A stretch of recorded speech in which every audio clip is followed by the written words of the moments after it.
కొలానిక్ cancer ప్రధానంగా లక్షణాలు చూసుకుంటే ఏ రకంగా ఉంటాయి అంటే ఆల్టర్డ్ బౌల్ హ్యాబిట్స్ అని అంటాం.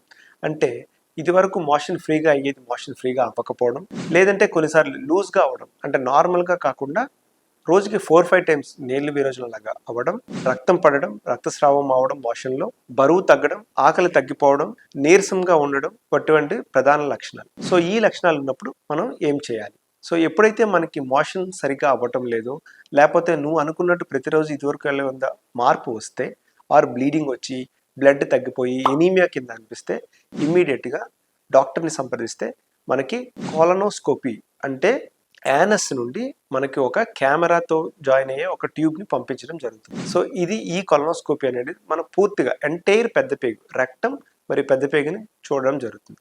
సో ఎక్కడైతే మనకి క్యాన్సర్ లక్షణాలు ఉన్నాయో, ఇదర్ పాలిప్ ఆర్ గడ్డ లాంటిది అంటే ట్యూమర్ లాంటివి ఉంటే వీటిని ఈజీగా కనుక్కోవచ్చు.